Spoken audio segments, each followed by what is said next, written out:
Thank you for turning to page 121. Today we're going to take a look at the Monstrous Compendium Annuals put out by TSR in the mid-90s. These would be a compilation of monsters that were published in some modules, Dragon Magazine, Polyhedron, other sources during the year, and they compiled them and put them all here. They did 4 of these. We're going to take a quick look at all 4, and I'm going to explain how this followed up the Monstrous Compendium series. I did a video on the Monstrous Compendium binders a month or so ago, and then this was the follow-up to that. So I'm going to take a look at each of these, plus one of the other books that they came out with, and just discuss some of the history of it. So today on page 121, Monstrous Compendium Annuals. So here we have a look at the Monstrous Compendium Annual, Volume 1. This covered all the monsters that appeared in 1993 from various product lines such as the Dragon, Dungeon Magazine, and Polyhedron. Now this is by no means not all, but some. So we get some creatures from the Forgotten Realms, Al-Qadim, Ravenloft, and Dark Sun. And they're just brought in here in alphabetical order, but this gave us a nice look at other monsters. I have to admit, by the mid-90s, I really wasn't spending a lot of money on D&D game books. I didn't buy into second edition, we stayed with first. And while I've adapted many things from second, including these monster manuals, the Monstrous Compendiums, I wasn't buying Dragon Magazine on a regular basis anymore, or Dungeon Magazine. I would start both of those again in the 2000s because they got a lot better once Paizo took them over. But in the 90s, Dragon Magazine became kind of nothing but a house ad magazine. Whatever new set TSR was coming out with, that was what was featured. And if it happened to be a set I wasn't all that interested in, then I just wasted an issue of Dragon. And that actually is what got me to stop buying the magazine. But these were very nice. I bought most of these on closeout at various places. This one's copyright 1998. So it's either a reprint or they had something weird going on with the copyright. There's 1998 right there. And I can't find it in here, but it is from 93. So I'm guessing this is a reprint that I got. I bought these on closeout from comic book stores. This was copyright 1994. So maybe this is, that's so weird. It says 1994 here, but copyright 1998 on the back. And I got these at comic book stores. They closed them out. And of course, our good friends Half Price. You'll see the stickers in a moment. So it's basically set up just like any other monster manual. Here's all how to use the book and all the information on experience points and, whoops, caught it, and things like that. And then random encounters and beyond random encounters. And then we get the monsters. These were pretty nice because these were monsters I really wasn't familiar with because I wasn't buying the products these were coming out in. So this gave me a good place to trot out some new monsters and some stuff my players weren't familiar with. So beyond making up my own monsters here and there, I had the opportunity to just go ahead and pop some of these in as a surprise to them. We got a new winged cat. I've used him in a number of campaigns. There we are. In conjunction with the Cat Lord from the Gord the Rogue books. We got dragons. Yes, we got some new dragons in these. This is one of the reasons I bought these. I liked the way they did dragons in second edition, and here we got a bunch more brought to us in the same format. Some of these are just updated from first edition, but I didn't care. I'd gone over to almost all second edition format monsters and bumped the hit dice on the giants and the dragons. And just, I feel it made the game much better. I always felt giants and dragons were both underpowered. We got to look at the Lenorm Dragons. These are wingless dragons that had been presented before, and here we get them in the second edition update. We got armor classes all the way down to -12. Never did really resolve how that worked. It's easy to calculate, especially if you use Thaco, which I, by the way, never use Thaco. I just look at the chart. Oh, that's terrible, I know, but oh well. Thaco was around in first edition. I just wasn't an adopter of it. So here we go, the Lynn Arm Dragons. All kinds of them here. A couple of these have made appearances in my game. Our player Roy, who DMs once in a while, has put Lynn Arm Dragons against us. They're really good. So we get some elemental vermin, some lower level elemental creatures, and then we got the tasked genies. These came from Al-Qadim. And these were out in 93 when Al-Qadim dropped, I believe, in 92.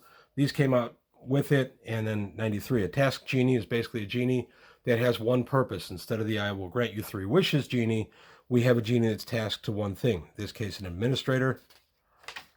And then we have a deceiver, a harem servant, a messenger, a tasked miner, an oathbinder. And that was kind of neat. You could add new layers to genies, and you could have them on very narrow tracks, very specific focus for your genies. So I like the task genies. I did like what Al-Qadim brought to the table for genies, and have used a lot of it, as long as Deo and Merids and all those fun guys too. Get a nice look at a Gibbering Mouther, updated to 2nd edition, and a couple of new golems. There's the Brain Golem, a Hammer Golem, which is a Dwarven made golem, which is kind of neat, and a Meta Golem, and then a Spider Stone Golem. Drow were really hot in the early 90s for TSR, courtesy of Drizzt Do'Urden, so why not? So that's really it for I wanted to thumb through on this one. We get the Sword Slug, and then some other creatures all the way through the book, and then we go to book 2, which has the monsters, and this one is updated from 1994, published in 1995. And again, follows the exact same pattern. You're going to go ahead and thumb through here and see the various creatures that were published in various books in 1994. These would have been just from Dragon Magazine, Dungeon, Polyhedron, and some modules.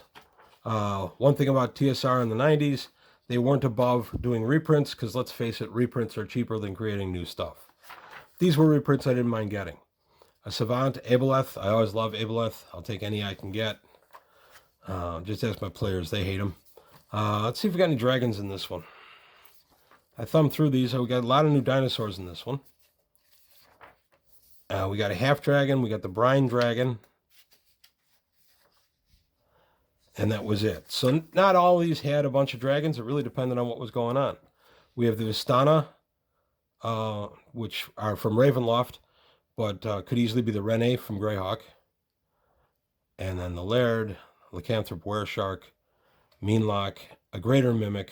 Gotta love a Greater Mimic. A Nith, some more slimes and oozes, Pleistocene animals, deadly puddings, all kinds of stuff. And then we got the third one. This one I did get at Half Price Books. Picked this up, well, apparently in 2014. And this particular guy covers 1995 from Dragon, Dungeon, and Polyhedron. And it's really just more of the same. But these were really nice to have. The good news, the Sons of Caius, I love these guys. The good news is these are available on DriveThruRPG. They're about $9 or $10 each. I just checked as of making this video. These are all available there. So if you're looking for some critters that there's a good chance your players don't know about, these books are great for that. Here's the fourth one. And this one covers 96 and 97. And this one was published in 98, I believe. So by this point, it was kind of running out of steam a little bit. TSR was running out of steam. They were having serious money problems. They put out some stuff to keep themselves afloat for a while, but it didn't help in the long run. We did get some North Dragons here, a Moonstone Dragon, Prismatic Dragon, and an Albino Worm. So, and these were nice. Eventually they gave which world they came from. They always mentioned it in the text, but then they start putting the icon on it. These are from Greyhawk, Polyhedron. It's a human Amazon. So these were just really nice. They're nice compile area of monsters that maybe your players won't be familiar with. Give you an opportunity to spring some stuff out on them. Especially now, these are pretty obscure. 20, 25 years after they were published. A lot of the stuff that's contained herein, your players really won't know anything about. The last thing I want to take a look at is the Monstrous Compendium Appendix from Mystara. I happened across this one in a comic book store on a closeout. I think I paid $2 for it. It's an $18 book. So yeah, pretty good deal. And these were Monstrous Compendiums similar to what they had been in the binders. But the idea here was it was just an unbound box. Again, TSR, at this time, doing whatever they can for money. Reprints are cheap. They went ahead and they threw out a bunch of reprints. They did a couple Ravenloft of these. I think they did a Forgotten Realms, Red Steel. And these are available on DriveThruRPG as well for about $9 or $10 each. So some of these are very peculiar to Mystara, but fortunately Mystara is kind of a Greyhawk-esque setting, so it really wasn't that big a deal to take some of these monsters and bring them over. Again, we got to look at the dragons. You see the theme? I go straight for the dragons. I like dragons. We get the Crystalline Dragon, the Jade Dragon. We'd seen these in an old Dragon magazine, and here they're brought out in a new format for 2nd edition. The Onyx, the Ruby, and then down to the Dragonfly. So, again, brought up to 2nd edition. One thing I think 2nd edition did very well was present monsters in a better format. The format's better. It's easier on the eyes. They also upped the hit dice of the monsters a little bit and gave them a little bit more special powers. 2nd edition made the monsters more dangerous. Something that, in my opinion, was very much needed by the time 2nd edition was moving.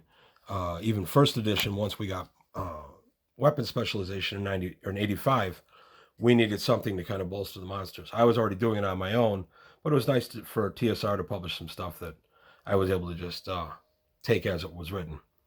So that's it. That's all I want to take a look at on the Monstrous Compendium. That appendix and the annuals. I don't have all the appendices. As you see, I've just got the one. I never really came across them in the wild because, again, I wasn't looking for them. And if I didn't stumble on these in a closeout, I really didn't buy them. But I am glad I bought these. I recommend the Monstrous Compendium, the binder books. Those are available on the DriveThruRPG site as well, and they're not that expensive. The updates to the Giants and the Dragons alone are worth it, if nothing else, and they brought some updates and some new thinking to a lot of other monsters too. So much as I love Monster Manual 1, Monster Manual 2, and Fiend Folio, I was very glad to have these to expand on all that. So that's all I've got to say today from page 121. I hope you liked what you heard and saw. If you did, please like and subscribe. Tell your friends. Leave any comments or polite criticisms below. I try to read as many as I can. And that's all I've got to say today on page 121. Thanks for watching. I'll see you next time.